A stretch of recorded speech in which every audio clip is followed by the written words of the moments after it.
temptation in American Christianity for people to not have to ask the big questions and still be on the in. You can go to church every week and never ask the big questions or really know what it means to be a Christian. And when you face something like this, you realize the message that Jesus is giving us, that he's walking with us through things and that there's hope in the midst of all of this struggle. And for a lot of people, this might be the first time that they're actually confronted with what the reality of the Christian message is.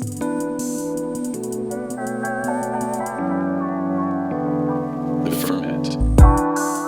You're listening to the Ferment podcast, conversations about worship and transformation. Today, we have another edition in our conversation series with Adam and Heather Russell, taking a look at the personal and leadership issues brought up by COVID-19.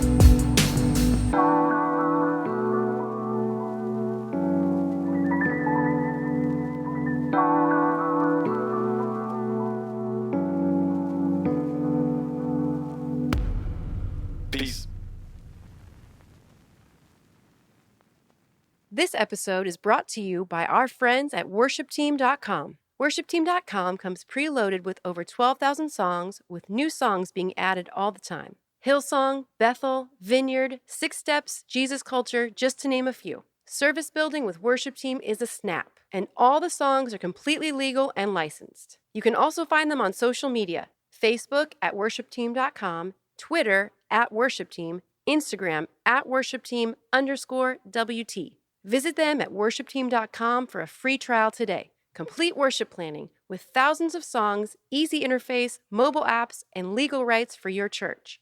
All you need in one place, worshipteam.com. Hey, Heather. Hey, Adam. Hey, welcome to my office. Thanks. It's nice to be in here. It's not bad. There's a stuffed raccoon behind your head.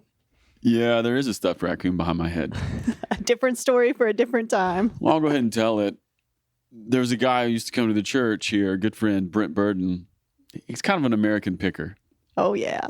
And one day Brent was out and he was Kentucky picking. That's what he did. And he came across this raccoon somewhere and he thought it was hilarious. So he just brought it and sat at my office. And I've just kept it for years. What does it mean when someone sees a stuffed raccoon and thinks, my pastor would like that? Yeah, I know, it is weird. I'm not saying that it's cool. I'm not saying it's cool, but I am saying that it gives a certain mystique to my office that very few other pastor offices have, that's for sure. I think you're going to have to post a picture. Yeah, I will. I also think it looks really nice next to my War on Drugs concert poster. Listen, this design is amazing. That's right. Hey, thanks for coming to my office for this podcast. I thought that it would be good, since it seems like the world is shutting down, if you and I were to have maybe a little conversation about how to pastor or how to lead in the days of coronavirus. Yeah, I would love for someone to tell me about that. That's right, huh? No, for real. It would be a great thing to talk about. No, maybe that's even a good starting spot, right? All of a sudden, here we are. The world is really different than it was even a week ago. All of a sudden, we're needing to still lead and be Jesus people, still lead and be pastors. But the truth is, we don't even really know what is this moment that we're in. I know. There's like hardly any books about how to pastor a church through a pandemic. Yeah, hardly any. I think there's zero. I think there's zero. Yeah, maybe we should look on Amazon. No, but what I was thinking is, I just said to you this morning, hey, we should just maybe record a little conversation. And I said to you, why don't you think for a minute or two about what it might mean or what you're feeling, even some of the feelings that you're feeling about being a Christian or being a person or being a leader in a time of national or maybe even global crisis. Right. Yeah. Yeah. So I just thought maybe we would riff. I wrote a few things down, and I'm assuming you wrote a few things down, and maybe we could just riff. I think it sounds great. Well, here's the thing. I have very little answers, and I have several thoughts.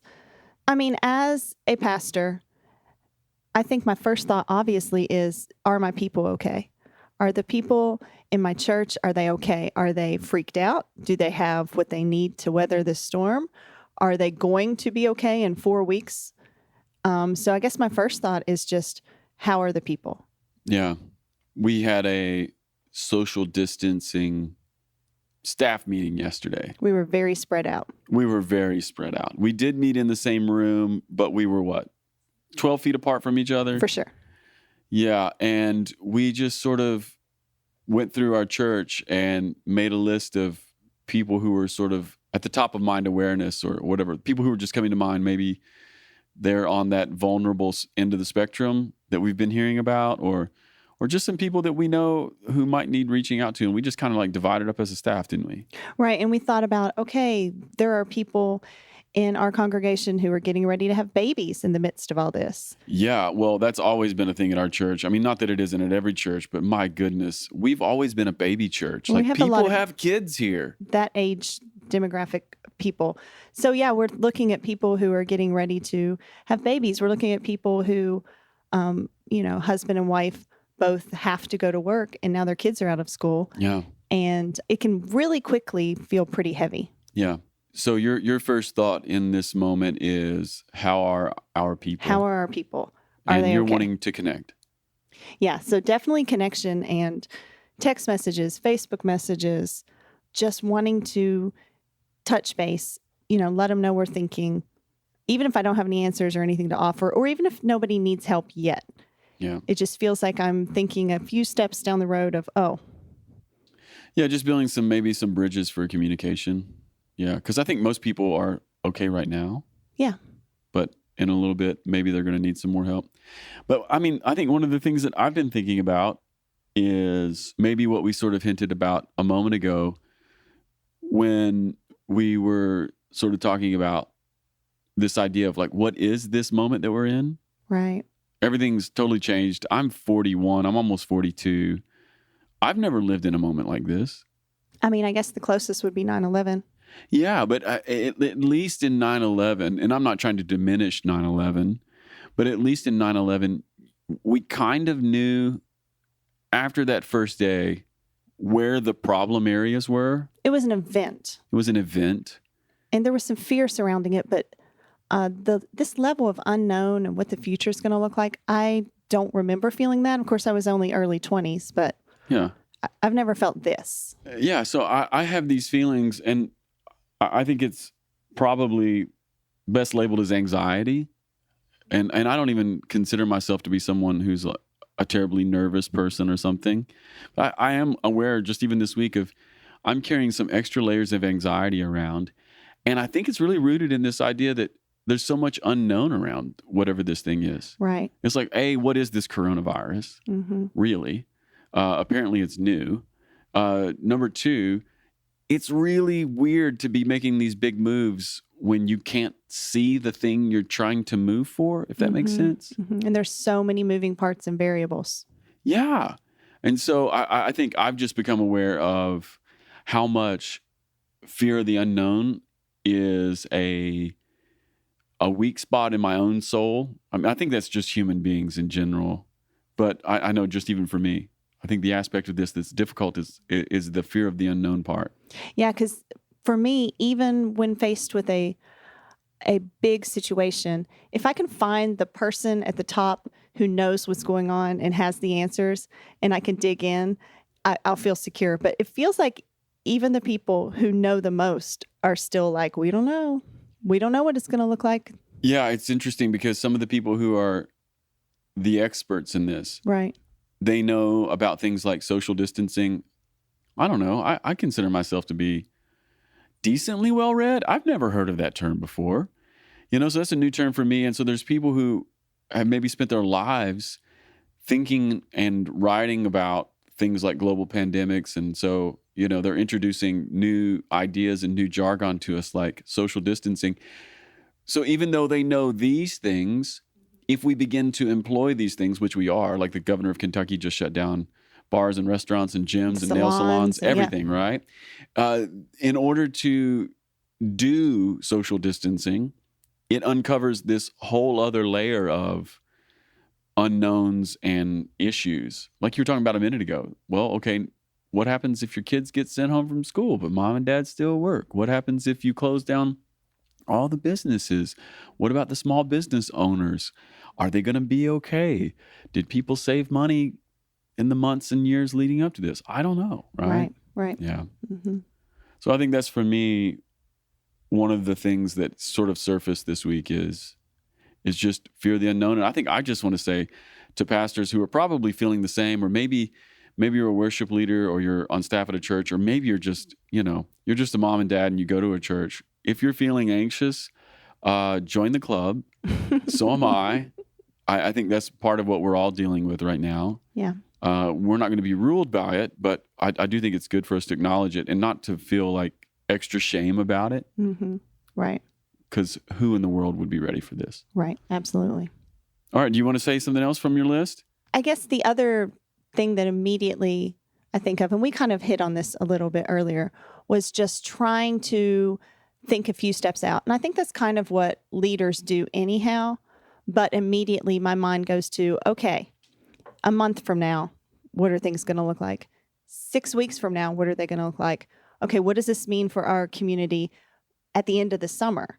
Like if projections go well and, by June, July, August, we're kind of starting to transition back to normal life, what is that going to look like for a church community that's been in crisis mode for so many months? Yeah. Yeah, I do think you're right there.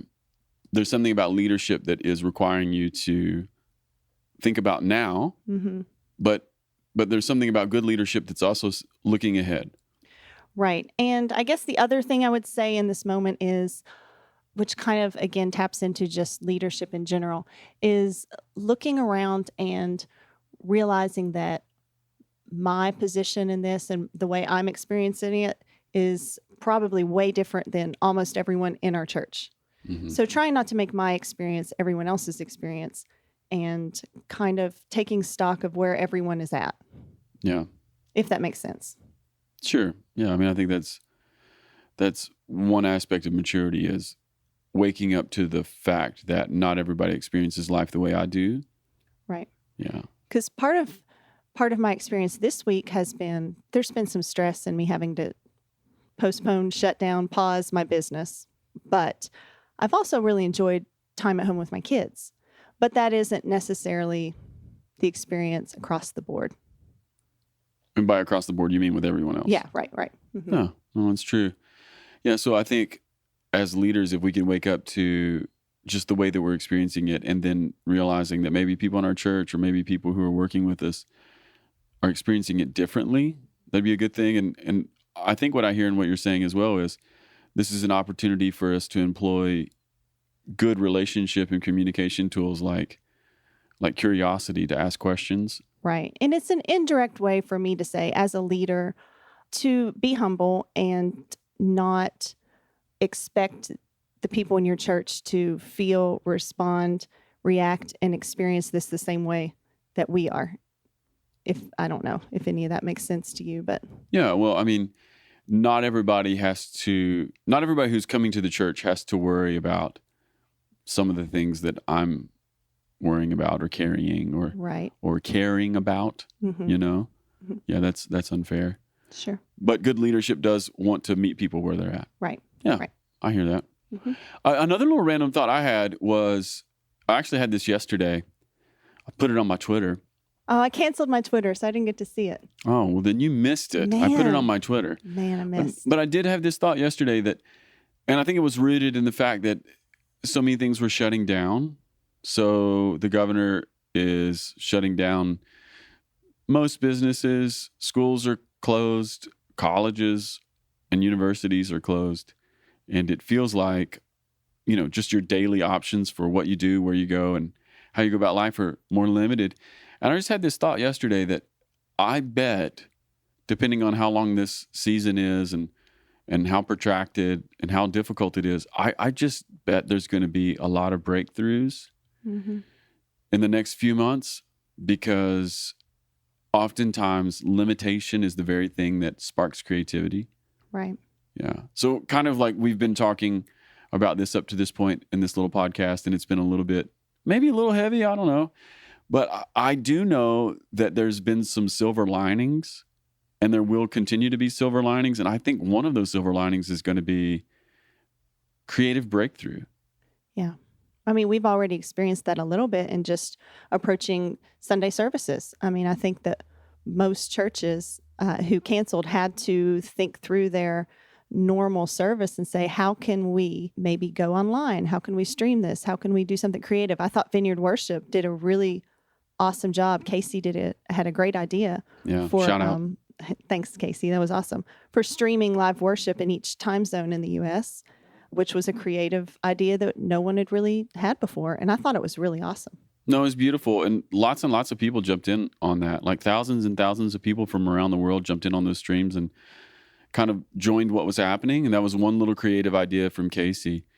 And I just have a feeling that this season, I think one of the things that we can hold on to in terms of hope is that the limitations that are being set around us, our whole country or maybe the world, it's going to create the canvas that some sort of a creative expression that's new is going to, and not just new, but maybe life altering in a positive way is going to come out.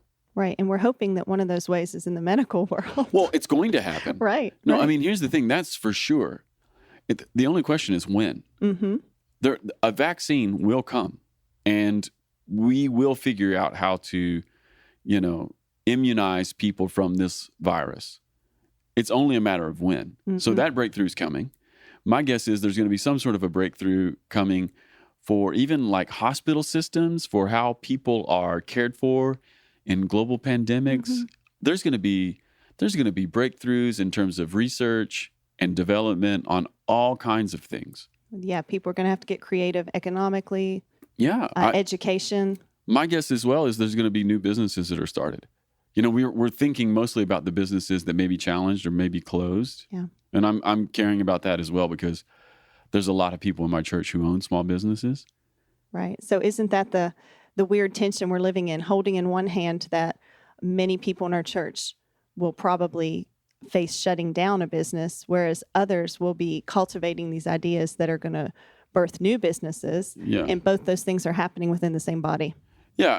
And hopefully nobody loses their business. Maybe, we don't know. Again, back to that fear of the unknown thing. Right. We don't know. Maybe this thing is 2 weeks long and it's over. Right. Or maybe it's much, much longer. And like you're saying, some people who are with us are really looking at making difficult decisions about the businesses that they own. But even inside of that, we know because innovation always springs out of challenge and limitation, something will come out. Yeah. So in the medical field, in the business part, and then I also think just in terms of songs and creativity, because I am a worship leader and a songwriter at heart, I'll guarantee you there's going to be songs that change the world that come out of this season. Absolutely. It'll happen. Absolutely. Yeah. You want to add anything else to that? No, I think that's great. Okay. All right. You want to go back to your list? What you got? Oh, well, let's talk about this for a minute. What is it? I mean, times like these that are terribly painful and straining and stressful are great containers to carry the message of the kingdom. Yeah. Why don't you riff on that for a minute? I thought maybe you could do that. No, I'm just kidding. Yeah. What do you mean? I mean, like, this is a great opportunity for Americans who are, and this is a stereotype, but relatively comfortable in their lives, who don't necessarily face a lot of hardship day to day. And I mean, a lot of us do face hardships, but this is something facing an entire country all at once. But it is an opportunity for us to encounter the Lord in the way that he walks through pain with us corporately. Yeah. Mm-hmm. Well, one of the things that I had on my list, and maybe it's just a good time to sort of bring it up because I think it dovetails into what you're saying right now, is this is a moment for us to not just talk about our vineyard theology of the now and the not yet, but to experience it, but then to walk through it, right? Right. Yeah. And to fully embrace that tension. I guess one way of thinking about this is one of the things that's popped up in the last couple of weeks is we really don't have that much control over life. Right. So this illusion that all of my decisions are changing everything or whatever, there's certain things that just sort of sit outside of my own ability. But there are things that happen to us. there are things that happen to us, you know?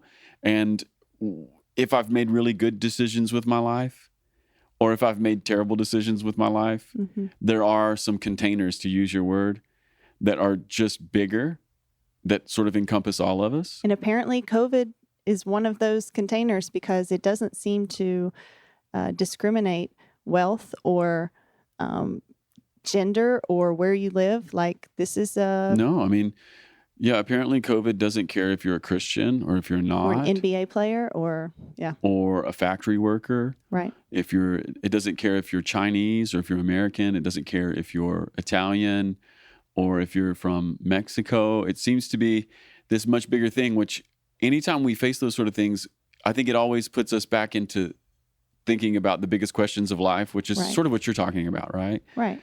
Yeah. And it for all the challenge that's here, I think one of the silver linings, to use that phrase again, is it is an opportunity for us to live out being kingdom people, right in the tension of the now and the not yet. And there is a temptation in American Christianity for people to not have to ask the big questions and still be on the end. You know, you can go to church every week and never ask the big questions or really know what it means to be a Christian. And I mean, when you face something like this, you realize the message that Jesus is giving us, that he's walking with us through things and that there's hope in the midst of all of this struggle. And for a lot of people, this might be the first time that they're actually confronted with what the reality of the Christian message is. Yeah, and when you put it like that, I feel the challenge as a pastor to really to be a leader who is trying to embody that myself. Yeah. Not just be somebody who can say that or who has a theology of God's kingdom breaking in, but to be someone who's actually leading that way, you know, and having some kingdom eyes that are looking for breakthrough. Yeah. While not being overburdened by disappointment if things get difficult. Right? Yeah, and even this conversation, you know, the front end was heavy and basically acknowledging the reality that we find ourselves in and what we're facing. Yeah. But then we start talking about hope. And I mean, I feel hope rise in my own heart when we start talking about breakthroughs and new creations and all of that sort of things. And I mean, that's the message that we can be living out. Yeah, I think so. I mean, that sort of embodies it perfectly, right? Yeah. I mean, this conversation is not even 20 minutes old, and we've already hit on those two ideas that are fairly opposite, but as Christians, we hold them together.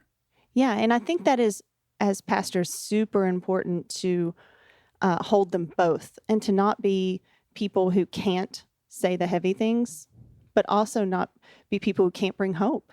Yeah. Well, you were talking a moment ago about just the story of Jesus or the life of Jesus. And that is the story and life of Jesus. Right. You know, Jesus is born, lives most of his life in obscurity. Then he begins to do ministry where for several years he kicks butt and takes names. He just wins and wins and wins. Hashtag winning. Hashtag winning. Hashtag blessed. Where he wins and wins and wins. And then at the end of his ministry, certain people are wanting to make him king. His disciples are starting to think, oh, is this when you're going to, you know, kick the Romans out and bring the kingdom of heaven? And the end is Jesus gets hung on a cross, naked in front of his mother, crucified between two thieves. And most people who walked around or who walked past him that Friday would have looked at him and thought, oh, there's another criminal. Yeah. Right? Instead, he's the Son of God. And so, yes, 2 days later, he does get raised by the Father, which is like, okay, that's our hope. But part of the Christian hope story contains this really confusing, dark, and difficult moment. Yeah. And it is super interesting that, I mean, Easter's around the corner. Oh, and here's the thing. For all intents and purposes, Easter's going to happen, but we're not going to gather together in a church building. Is there anything more now and not yet? Is there anything more radical middle tension of the kingdom of heaven than that? Right. Like the hope of our Christian faith, resurrection morning, but we're going to be gathering in some really, really different way. Right. Yeah. Mm-hmm. Well, yeah, It's I pretty agree. profound. So this is a moment to really embody the kingdom story, Yeah. right? To exist in difficult moments, but not lose hope. Right. To live and walk through moments of trial, but with expectation. Mm-hmm. And knowing that God is actually with us. Yeah.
Anything else on your list?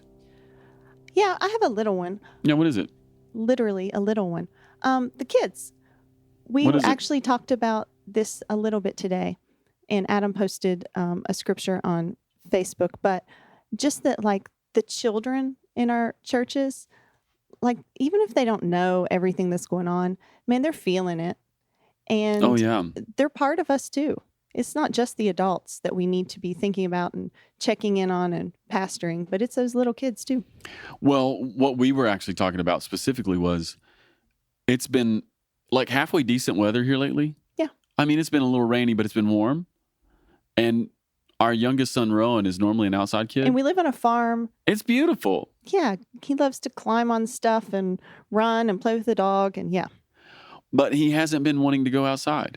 it was almost like punishment. Yeah, he's been either right at your hip or right by my side Hmm. every moment of the day, right? Like climbing on our heads. and- Climbing on our heads, talking 5 million miles an hour.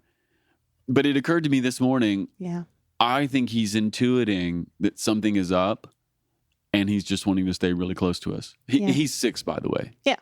And so I do think that people in your church are probably pretty good about checking on the elderly or maybe your friends, but I think it's important to check on the hearts of our kids too. Yeah, you're right. They're experiencing it. And they may not even know what's going on. They may not even be able to tell you what's happening. Right. But the emotional bandwidth that Mhm. they're living in Mhm. is having some sort of an effect on them. Yeah. So just being aware of that. I don't even know the answer there. I have no answer. Just being aware is, I think it's good. Yeah. That way, maybe we get less mad at our kids. Well, we're going to be inside with them for a while, so let's hope. Yeah, that's right. All right, I have another one. I tried to figure out a category to put this in. Okay. But I don't have one. So if you get some language for it, that's great.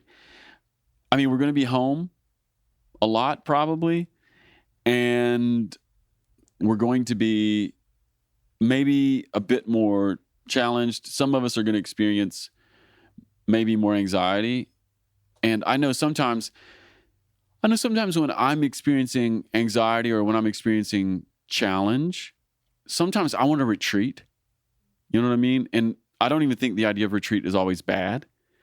But I was thinking today, I'm wondering if over the next few months, if lots and lots of Americans retreat, but do so in really unhealthy ways, and then it creates just more issues at home, right? Mm-hmm. What brings this up for me is our associate pastor, Andrew, and I, we were talking yesterday, laughing, kind of like dark humor. We were sort of laughing yesterday with everybody being at home. Are a lot more people going to get divorced? Like, is this going to bring families closer together? Like, are husbands and wives going to love each other more? Or at the end of this, is there going to be a rash of divorces? Are we going to be forced to actually face our communication problems? Yeah.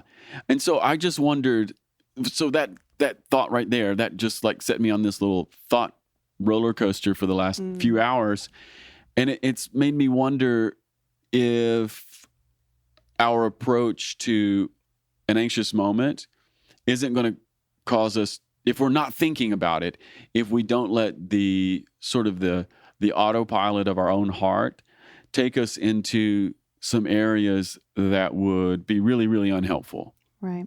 Yeah. Well, it's probably just along the same lines as dealing with our kids, just a general understanding that we're all operating maybe with a little anxiety, maybe with a little uneasiness, and really having grace to maybe approach subjects of communication or things that are driving us crazy or annoying us or causing fights, like maybe approaching our family members with a little more grace. Well, I think that would definitely be good. Yeah. But I was also thinking too about, some of the things that people do to retreat. And I was thinking of like endless phone scrolling. I know nothing of that. I was also thinking of endless Netflix binge watching, the ways in which sometimes having your anxiety turned up will also open you up to all kinds of addictions, maybe drinking too much, or all of a sudden you rekindle a pornography addiction, just anything to sort of like medicate that or to numb that top layer of anxiety.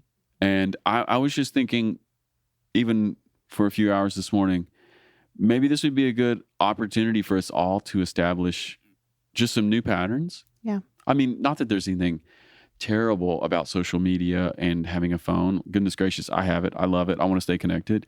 And you and I are clearly going to watch some shows. Hopefully. Right? Hopefully. Well, we can't watch Netflix. Yeah. We don't have internet. That's a long story.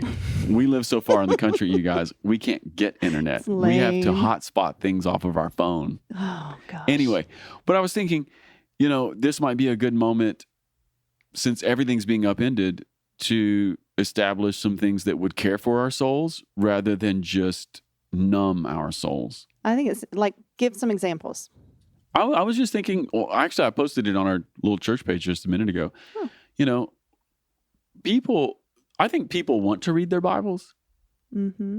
I think they don't always know how, and they don't always know what to read. And sometimes they don't know, like, how much should I read, And I just clicked and put a little link on our church page this morning to the online lectionary with the daily readings. Which, I did see that post. Yeah. Yeah. It's so simple. But it's a great entryway. Like, it's a great invitation. That's a great invitation. And the thing I love about it is you get a little bit of Old Testament, you get a Psalm, you get a Gospel, you get an Epistle. And 1 to 2 hours tops. Yeah, no, it's not even that. This has been my daily reading habit for a good long while now. And it's usually like really quick. Yeah. But you're gathering the scripture and you're putting it back into your life, Mm-hmm. And my guess is that in a moment like we're living in, a lot of people are going to want to turn to the Bible. And just not really know how. No, they don't know how. Yeah. So, maybe you get a Bible app on your phone. That's good. Or maybe you go to a lectionary website and just pick up the year and just start reading day by day, And staying connected to people is super important, especially staying connected to healthy people. And we were talking about, on our staff, we're working on getting the whole Zoom meetings up so we can continue to have our small groups or groups of people meet together. Yeah. So even establishing some sort of, even if it's a text thread, some sort of a healthy connection point with some people. Yeah, I actually don't think that there's anything wrong with texting or our phones or anything like that. I think it's really the purpose that they serve is sometimes. Yeah. But there may just be some ways for us to use this season as a reset. Mm-hmm. It is true. If it weren't for all of the scary unknowns surrounding it, this could be a really beautiful time. And it still can be in the midst of that. Or at least some good things can come out of it. Let's put it that way. Well, that was the last thing I have on my list over here is silver linings. Yeah. We've kind of mentioned this a little bit. Like, I have an expectation that there's going to be some real big breakthroughs Yeah, this year. for sure. And another silver lining for me is I have a senior in high school, and this is some pretty intense family time for the next little bit with him. And typically he's got a job and he's on the go and plays sports. And it's not often that we have days on end to hang out with him. Yeah, it's interesting. We've already talked about the now and the not yet, the living in the tension of the kingdom, that kind of a thing. And you mentioning River just kind of brings this up for me. In one way, this is a really sad moment because the end of his senior year just got obliterated. Yeah. I'm not sure there's even going to be a graduation ceremony, you know? It's definitely weird and sad. It's so weird. And I feel super bad for all the baseball players, all the baseball track players. runners. Yeah, it's just people waiting to get scholarships. It's terrible, right? Yeah. So that's terrible. And I feel bad for River because he has high school friends and he was looking forward to experiencing these things at the end of his high school career, and they are sad, and we could just acknowledge those as sad. But the silver lining side of this is in the last few days, we've had more time at home as a family. And haven't we laughed more than we have, and we just haven't had much on the agenda. So, I think, it's probably not always going to be like this, and it would not be a good thing if it were always like this, but I'm receiving these moments as a gift. Yeah. And I do know that it can feel uneasy to hold those two things, to be enjoying something that's also not great. Well, yeah, I think you can give yourself permission to not feel guilty about the things that are good, right? Yeah, exactly. Yeah, I mean, yes, we're experiencing a global pandemic. Yeah. Yes, some people are very, very sick. Yes, some people may not live through this, and that would be a real tragedy, especially if people are dying because we just don't have enough medical attention to give them. That's just almost unthinkable, right? And if during a moment when all of this is happening, if one of the silver linings is we do get to experience more of our family, the one doesn't invalidate the other. Right. I think we can hold those together. Right. And we don't have to feel guilty about enjoying a good family dinner at home. We don't have to feel guilty about that moment. We can receive that as a gift. Man, that's good. I think that's right. I think so. Okay. Hey, you have anything else on your list? Praying. Yeah. That this would be a really good time. And this could be another thing that maybe you reset a new pattern in your life, is that praying for Well, we need to pray. Everything. We need to pray for everything. I mean, here's the thing. I don't see, if I'm reading the news reports right, and if I'm reading what the experts have to say, I mean, clearly, I'm not a scientist. I haven't studied infectious disease. But you do have new reading glasses that make you look very smart. Oh my gosh. You guys, I had to get reading glasses. They make his eyes look buggy. I'm officially old. Yeah. But, Sorry. But Continue. what I was saying is, I'm not an expert in this stuff. I've tried to read the experts, and if what they're saying is true, then we have a real challenge ahead of us as a global people, and for this thing to come to a good end quickly, the only thing I see that we can really do is try to follow the guidelines that some of these guys are putting out. But the main thing we have to do is we have to pray. We have to ask God to intervene. Yeah. We're at a moment where the whole world needs God to be God and to break through. Yeah. Good word. Good word to you. Hey, why don't we do this before we wrap the podcast? Why don't we just pray for everybody who's listening, and everybody who's leading a church, and everybody who's a part of the church, and everybody who's got kids at home, and whose lives are being profoundly upset. Why don't you go first? Oh, Jesus.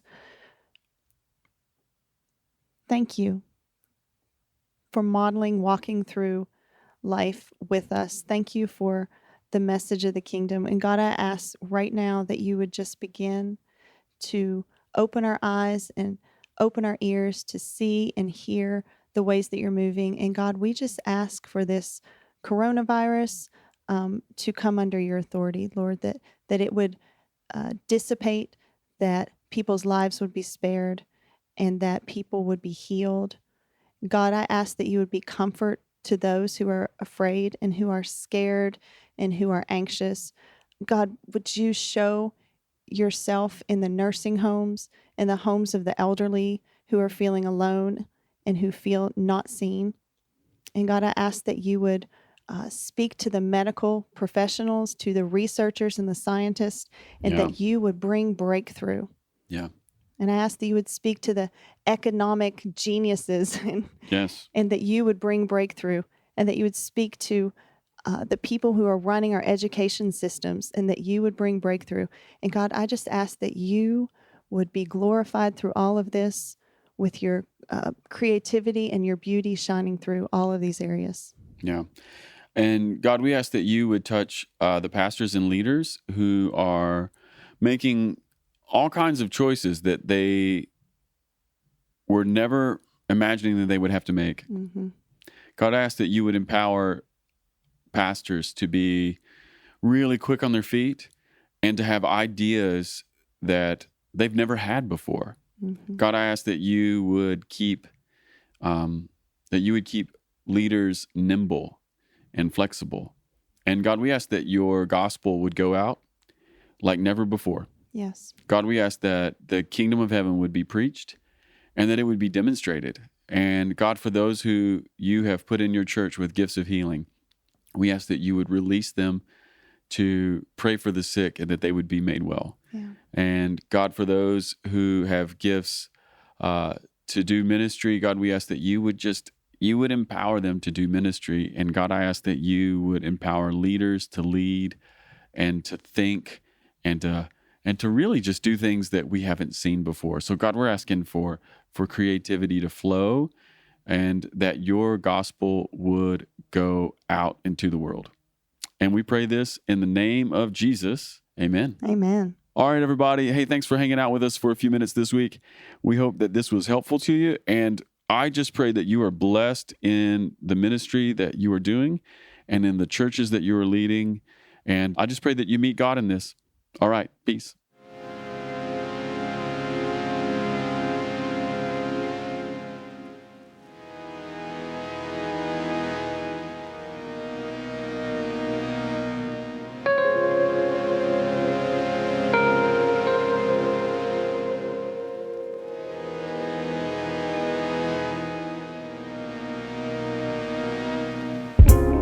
Hi, everyone. This is Melissa Keller, Events Director for Vineyard Worship. If you've been enjoying the podcast, I've got a couple of ways you could really help us. First of all, review the podcast on iTunes or the podcast platform of your choice. This helps more people find us. Also, connect with us on social media, Instagram at the Ferment Podcast and Twitter at FermentCast. Thanks for listening. See you next time.